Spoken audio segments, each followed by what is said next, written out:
Jesus. Deus, obrigado por tocar no meu coração com este louvor, com essa palavra, com esse refrão. E eu preciso de Ti verdadeiramente, Deus. Eu preciso da Tua direção, porque sem Ti eu não sou nada. Declare isso para o Senhor. Coloque a sua vida verdadeiramente na presença do Senhor. Tire toda dúvida, lance por terra toda indecisão nesse momento. É isso que faz toda a diferença no nosso meio. É isso que nos faz sentir a presença de Deus. Quando nós nos tornamos servos, quando nós nos tornamos adoradores, quando nós nos colocamos debaixo das potentes mãos de Deus. Creia nisso. Tome posse disso nessa noite, porque é só assim que nós vamos ver a diferença acontecer. Torne esse ambiente espiritualmente verdadeiro na sua vida. Faça com que as coisas espirituais venham ao seu coração nessa noite, aleluia, Jesus. Porque é a presença de Deus que faz o nosso encontro ser diferente. Aleluia, aleluia, Jesus. É isso que nós precisamos. É dessa energia, é desse suplemento espiritual, é dessa vitamina espiritual que nós precisamos para a nossa vida. Nós não precisamos de distrações que não seja o que leva para o reino dos céus. Creia nisso, tome posse disso, e assim você vai ver o sobrenatural acontecer. Amém? Glória a Deus. Amém, irmãos?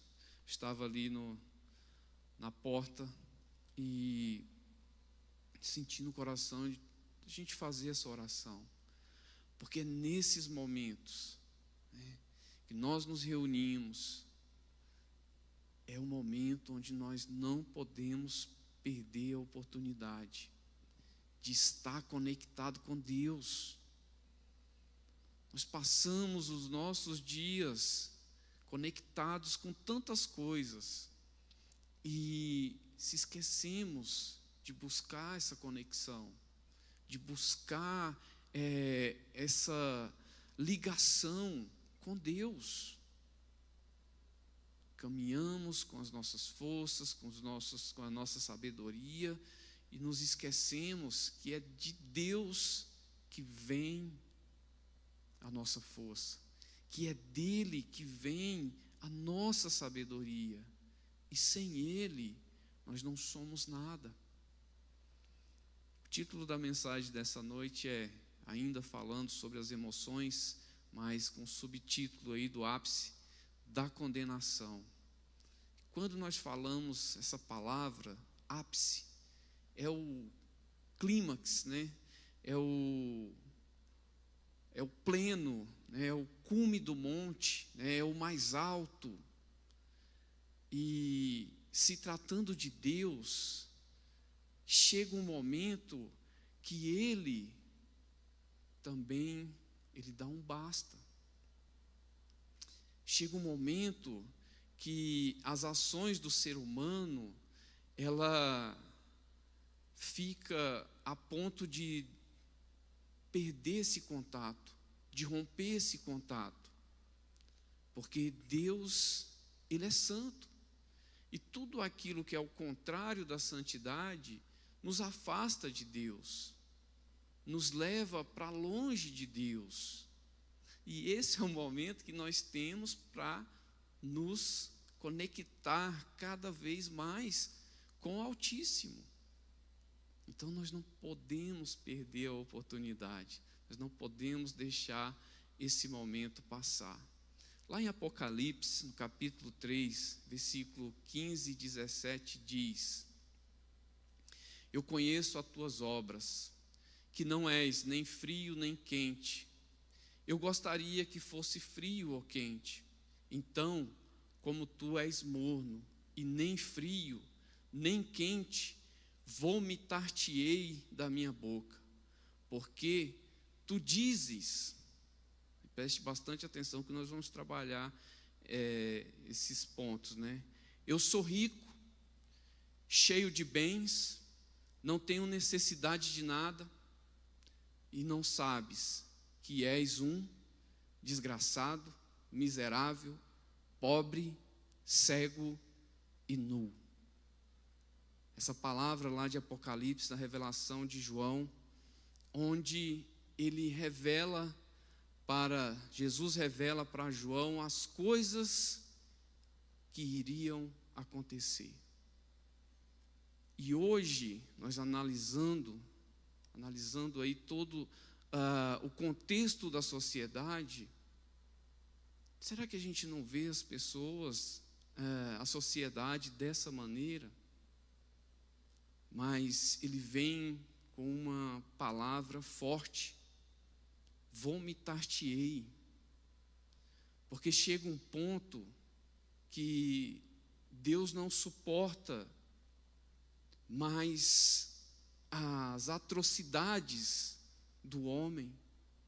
E ele vem falando aqui para Laodiceia, mostrando, né, alguns exemplos que ia fazer com que ele chegasse àquele momento. E quando nós falamos desse vomitar, né, a repugnância de Deus, quando a gente vai buscar no nosso dicionário popular, diz da seguinte forma, né, em relação a esse ato, né, que é uma repugnância em relação a alguma coisa que faz com que alguém não queira estar perto dela. Então veja que Deus, pela sua santidade, Ele não quer ficar perto .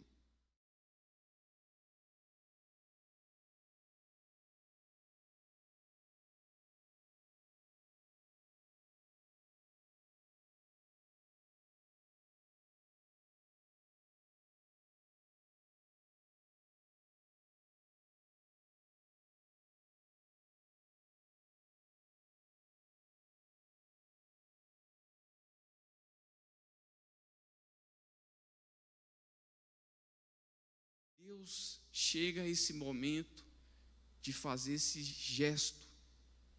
Por exemplo, quando nós falamos de barata, é difícil ter uma pessoa que tem realmente medo de barata. O que ela tem é nojo, né? Aquele bicho asqueroso, aquela coisa nojenta, né? Então, ela fala que tem medo, mas na realidade ela tem uma certa, né, empatia com aquilo. Ela não quer estar perto. Da mesma forma, quando você vai num lugar que está muito sujo, né, como o exemplo aqui, um banheiro de rodoviária, um banheiro popular, né, que você entra naquele local e não se sente bem. Imagine uma sociedade, um grupo de pessoas, onde, para eles estão agradando a Deus, mas na realidade, Deus não se sente bem naquele ambiente. Deus não se sente confortável naquele coração, porque o exterior está bonito, mas o coração está repugnante. E Deus não habita em templos impuros. Deus não habita no lugar onde está sujo. Isso traz esse sentimento, né, esse mal-estar em Deus, para que Ele não esteja ali naquele lugar. Então, de todas as cartas, né, às igrejas da Ásia, esta é a mais severa, né? Jesus não faz nenhum elogio à igreja de Laodiceia, porque era uma igreja que estava totalmente afastada dos seus caminhos. E Ele mostra isso na visão que Ele deu, na revelação que Ele deu a João. Será que na nossa atualidade quando nós paramos para analisar o nosso contexto ao nosso redor, nós temos algum exemplo semelhante a isso? O único conceito que essa igreja tinha era que eles estavam bem, que eles não precisavam de ninguém, né, que eles estavam saudáveis, mas era o único conceito que eles tinham de bom para eles, porque para Deus eles estavam longe. E isso causa um mal-estar em Deus. E nós temos que nos preocupar como que Deus está nos vendo. Porque como nós vemos Ele, é fácil. Nós analisamos Deus e a gente vê que Ele é um Deus misericordioso, Ele é um Deus que abençoa, Ele é um Deus que protege, Ele é um Deus que guarda, Ele é um Deus que capacita, Ele é um Deus que fortalece. Mas e como Deus te vê? Como Deus nos vê? E aí é algo que chama a nossa atenção, porque tem coisas que nem aquelas pessoas mais próximas da pessoa sabe, mas ela sabe. Você sabe como está o seu coração. Talvez a pessoa mais próxima, seu pai, sua mãe, seu parente, né, não sabe, mas você sabe como que está a sua vida espiritual. E aí nós estamos cheios desse eu, né? Eu não preciso de nada, eu estou aqui porque, né, eu acostumei, vim na igreja, eu estou aqui porque isso faz parte da minha rotina. E Deus, como que Deus está recebendo essa adoração? E Ele diz, olha, tenho algo contra ti. Então agora é declarado. E Ele fala, tu me repugnas. Acho que eu errei aqui, né? Repugnas, está errado. E veja que é uma declaração contra aquela igreja. Imagina se Deus chega e fala assim, olha, eu tenho algo contra ti. Você está fazendo algo que desagrada o meu coração, que está afetando o nosso relacionamento. E aí Deus vai falando, e nada de conserto, e nada de restauração, e nada de renovo. Até que ponto você acha que Deus vai levar essa história? A gente sabe que quanto à vida há esperança. Mas será que no último momento nós vamos ter essa oportunidade de nos arrepender? E vamos pensar de uma forma mais profunda, o tanto de bênção que nós estamos perdendo com essa camuflagem do inimigo, porque ele camufla uma situação, nos deixa confortável dentro daquele ambiente, mas Deus tem algo muito, muito, muito melhor para as nossas vidas, e algo mais saudável. E muitas vezes o ser humano, ele se comporta e ele se acomoda naquela situação, e Deus está falando, olha, eu tenho algo contra ti, olha, você precisa se consertar nesse aspecto, olha, isso está me causando, né, um mal-estar, isso não está me agradando. E mesmo assim, nós continuamos praticando, nós continuamos construindo essa barreira que nos separa de Deus. E Deus está procurando. Por que o Apocalipse está aqui, escrito para nós? Por que veio essa revelação? Por que tem aqui essa carta a essa igreja? É para nos alertar, é para nos ensinar, para que eu e você não venha cair nesses detalhes que causa tanto mal-estar a Deus. Então a igreja de Laodiceia não era nem fria nem quente, mas de uma frouxidão nauseante. Era uma igreja que, quando nós falamos aí frouxo, é algo que não é solto nem apertado. Está ali, mas não está servindo para nada. Está com aparência, mas aquilo, ao ver externamente, não causa o impacto que Jesus quer que a igreja cause no mundo. Uma igreja apenas de rotina, uma igreja apenas de ritual, mas não é uma igreja em ação, não é uma igreja em movimento, não é uma igreja que pratica, o que a palavra está dizendo. É uma igreja que diz amém, mas na hora da execução, na hora da ação, ela não faz, ela não cumpre. É uma igreja que fala de oração, que fala da palavra, mas da segunda à sexta, da segunda ao sábado, é uma igreja que não dá exemplo, que não dá testemunho. Esta é uma igreja sem compromisso. E isso não agrada a Deus, ao contrário, desagrada a Deus. E quando desagrada a Deus, Ele também tem sentimentos, como nós estamos aprendendo. E aí, causa essa situação. E o que nós estamos fazendo para melhorar o nosso contexto como igreja?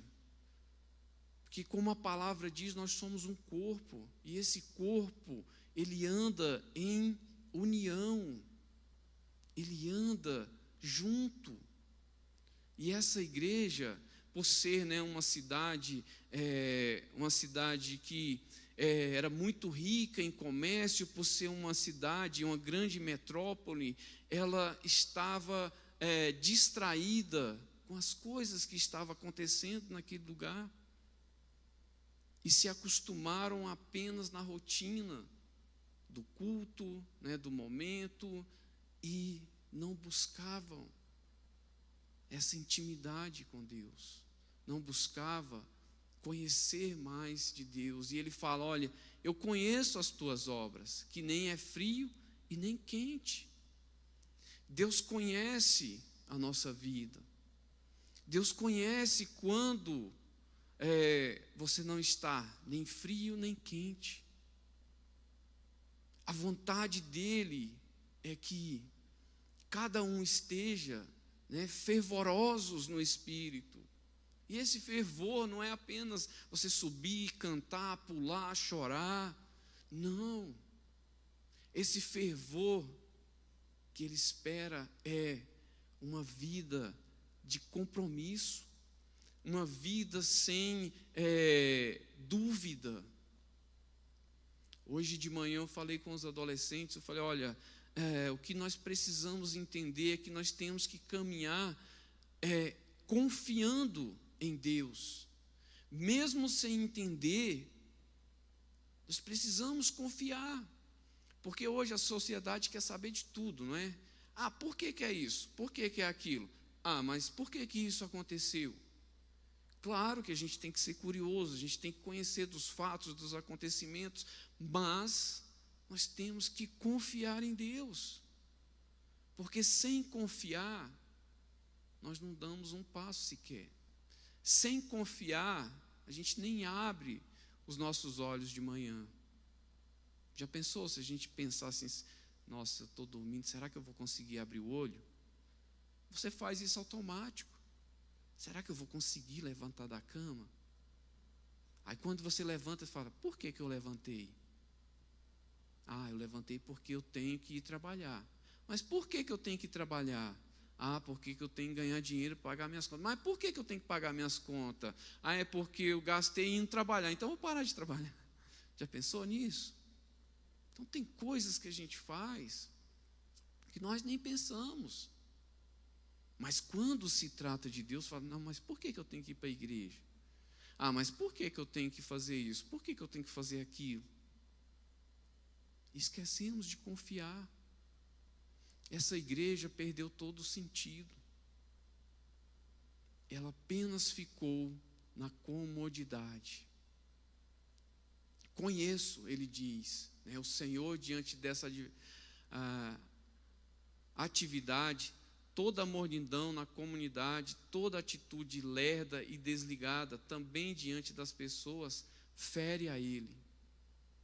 Era uma igreja que, além de estar em falta com Deus, estava também em falta com a comunidade.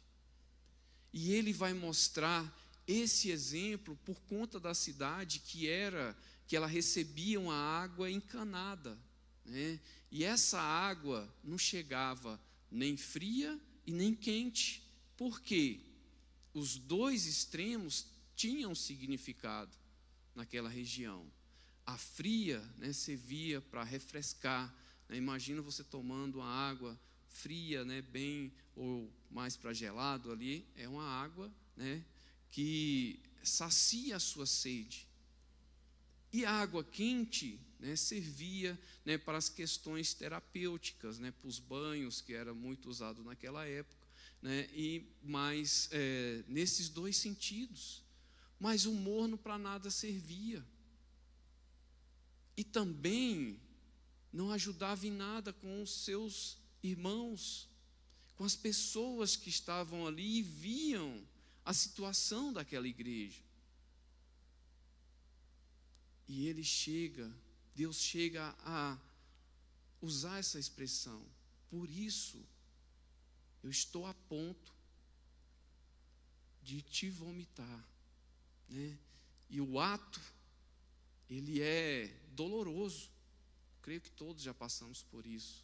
Então imagina aquilo, você bebeu uma água quente a ponto de voltar com ela pela sua boca.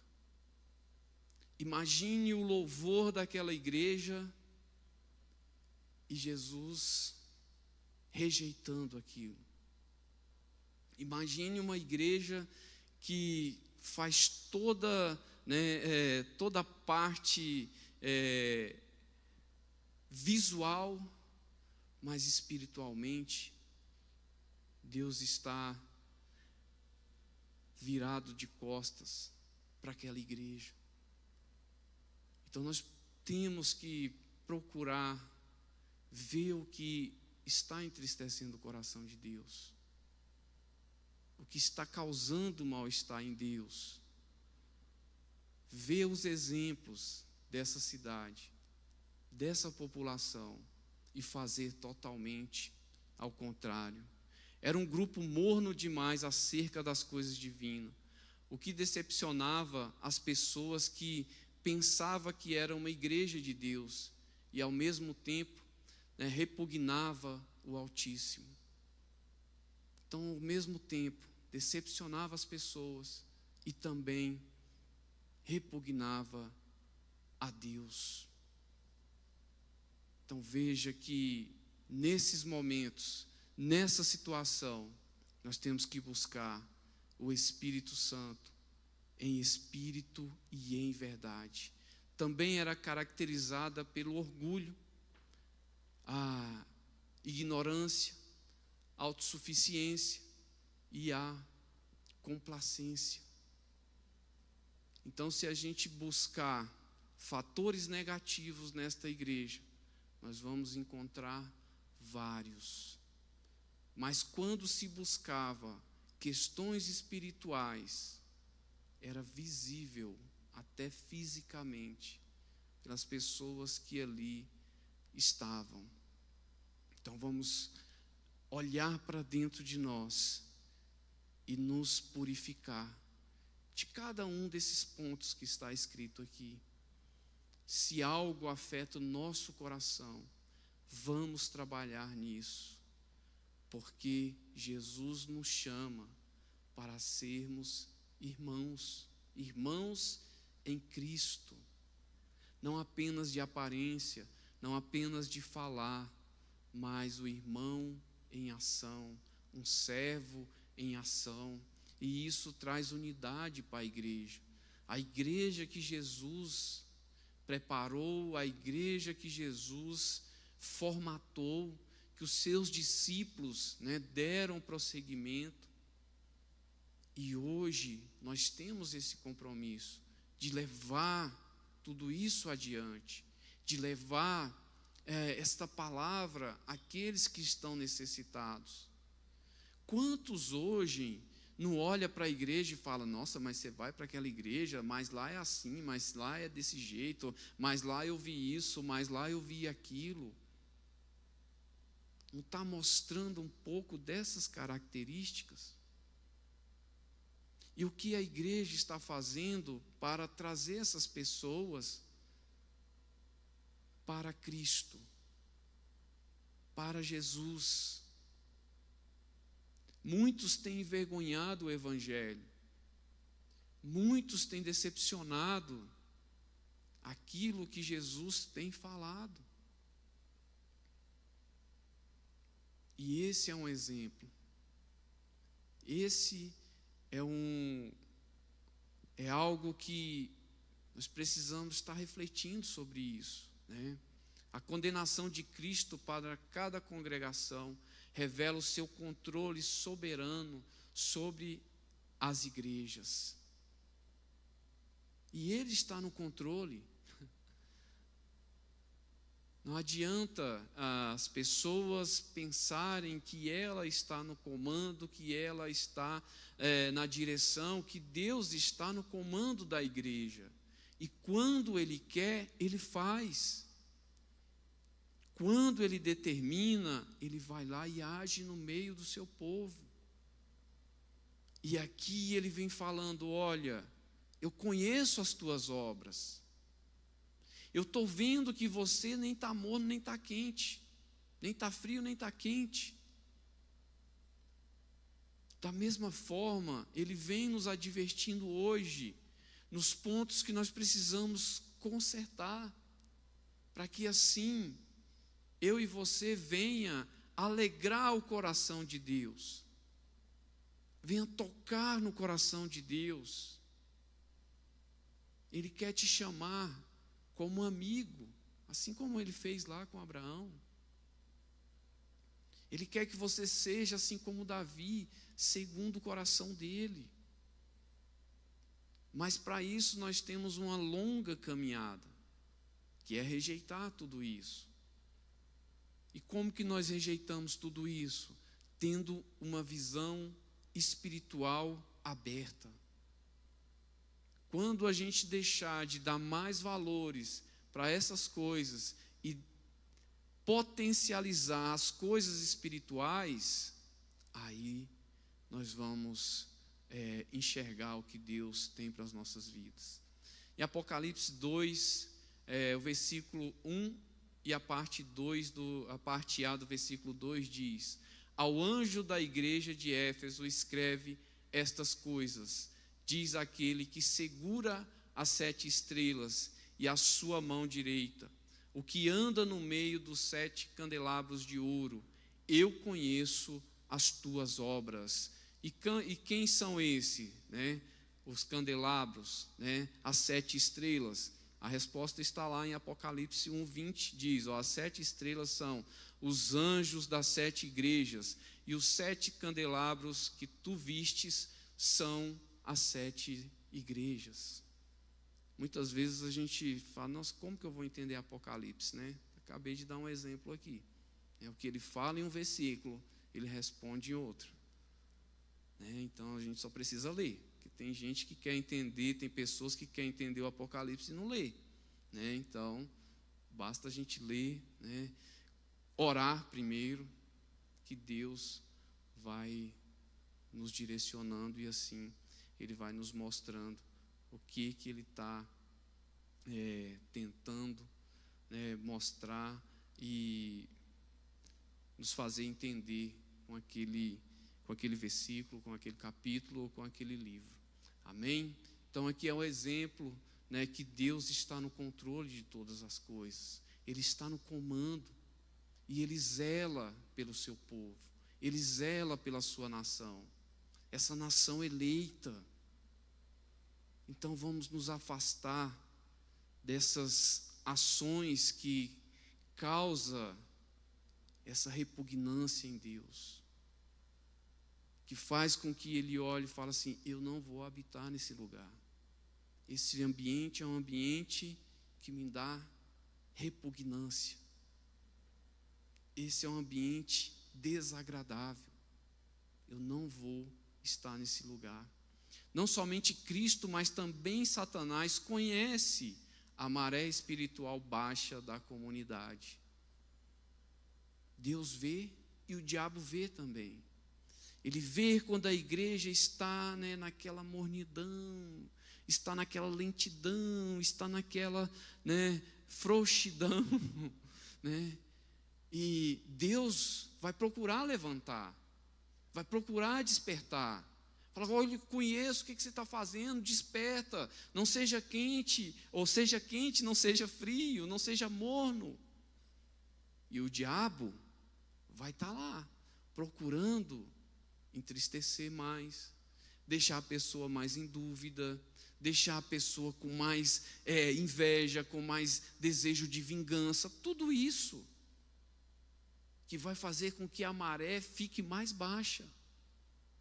E Deus está tentando levantar, Deus está tentando erguer, Deus está tentando capacitar, porque está vendo que a pessoa está lá, ficando fraquinha, a mente dela, se deixando levar por tantas confusões. E o que nós temos que fazer, igreja?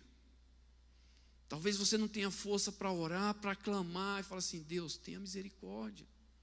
Abra a sua boca, porque Ele quer ouvir o teu clamor. De repente nós estamos em uma situação parecida com essa de Laodiceia. Mas nós não precisamos ficar na situação dela. Nós temos que levantar um clamor. De repente nós estamos envolvidos em um grupo que está parecido com essa situação. E o que nós vamos fazer? Nós vamos ficar junto com eles? Não. Nós vamos levantar a nossa maré. Nós vamos levantar a nossa cabeça e caminhar. Porque eu quero alegrar o coração de Deus. Eu quero que Ele esteja satisfeito com as minhas ações, que Ele esteja contente com aquilo que eu estou fazendo. Porque mesmo sendo fraco, mesmo sendo pecador, nós estamos buscando, nós estamos pedindo misericórdia, nós estamos clamando, pelas suas bênçãos na nossa vida. Nós estamos, mesmo errando, nós estamos pedindo: Senhor, me capacita, que amanhã eu não venha fazer a mesma coisa que eu fiz hoje. E aí muda todo o olhar de Deus, muda todo o sentimento de Deus. Conheço as tuas obras, que nem és frio nem quente. A água fervente, ou fria, tem utilidade, contudo, aqui fortaleceria ou refrescaria, quem fortaleceria ou refrescaria a água morna? Não tinha utilidade, naquele contexto, naquela região. E aí ele diz, nessa passagem, ela está sendo oferecida a Cristo, pois Ele a degusta em sua boca. Ela o repugna, ele é hóspede em Laodiceia, e com a maior tranquilidade os anfitriões servem água morna, servem-no com seu serviço lerdo, com seus cultos sonolentos, com orações de ladainhas e com seus cuidados pastorais negligentes. Imagine Jesus em nosso meio e nós servindo Ele com essas características, com esse modelo de adoração, com esse modelo de oração, com esse modelo de obediência, sem considerar ou sem enxergar quem é Deus, quem é aquele que se faz presente em nosso meio. Imagine uma visita em sua casa e você recebe ela dessa forma. sem dar uma atenção, sem oferecer, né, um alimento, sem oferecer um copo com água. Apenas ela chegou e você viu que ela está ali, mas você não dá importância. Imagine Jesus nesse contexto. É isso que aquela igreja passava. Era essa situação que Jesus estava mostrando para João. E uma igreja nessa situação não agrada o coração de Deus. Nós estamos fazendo sacrifício de tolo, mas a Deus, aquela igreja não estava adorando. Jesus não estava alegre com aquela igreja. Quem dera fosse frio ou quente. Essa exclamação denota uma avaliação definida. É algo que Jesus fala: olha, vocês precisam ser fortificados no Espírito. Vocês precisam estar vivos no Espírito. Eu preciso que vocês prestem um culto racional a mim. Assim, porque és morno e nem és quente, nem frio, estou a ponto de vomitar-te da minha boca. Tenho algo contra ti. Tu me está difícil essa palavra aqui. Repugnas. Esse é o ápice da condenação. É o ponto que Jesus fala: olha, uma igreja nesse estado, ela está muito longe da minha presença. Ela está afastada de mim. E nós temos que buscar estar perto do Senhor. Não preciso, e o que eles dizem, não preciso de coisa alguma. Lá em 1 Coríntios 12, 21 diz, essa é a formulação. Essa formulação ocorre em relação a outro membro da igreja. O irmão não tem nada, né, de significativo para me oferecer. Ou seja, é aquele sentimento: se eu não preciso de coisa alguma, por que eu estou aqui? Eu tenho o que me sustentar, eu tenho a minha sabedoria. Por quê? E mal sabem que está até nu, é um desgraçado, pobre, cego e nu. Ou seja, tudo isso vai passar. E o que nós vamos levar? O que nós vamos levar para oferecer diante de Deus, diante do altar de Deus? O orgulho do que providenciar tudo por si mesmo levanta-se diante do próprio Senhor. Lá em João 15:5 diz: sem ti podemos realizar tudo. Será que nós podemos realizar tudo sem Deus? Será que todas as nossas atividades, todos os nossos sonhos, todos os nossos projetos, nós podemos realizar sem a presença de Deus? É algo que nós precisamos refletir, né? E não apenas fazer algo porque estamos acostumados a fazer, mas buscar o que é a presença de Deus e qual é o significado dele para nossas vidas. Nesse afastamento do trono de sua graça reside o pecado originário da igreja, bem como o começo do fim. Entretanto, nem mesmo Sansão notou que sua força havia lhe abandonado. Lembra lá da história de Sansão? Ele tinha sua força, mas aquela força tinha um segredo, que era a sua intimidade com Deus. Mas, por estar tão acostumado com aquilo, ele não observa quando a sua força deixa ir. Apenas quando ele precisa usar é que ele realmente cai na real. Quando nós vamos cair na real? Quando nós precisamos voltar e ver aonde está a nossa força, onde está o nosso refúgio. Temos esses exemplos e nós precisamos seguir eles. Seguir para não cair no mesmo erro, né? E nem sabe que tu és infeliz, sim, miserável. Ele deveria chegar a Jesus, porém não o sabe. Ele se considera independente. E a pessoa, ela vai lutando com as suas próprias forças, ela vai tendo os seus resultados e de repente ela não vê que é infeliz. Porque ela nem chegou a conhecer a felicidade.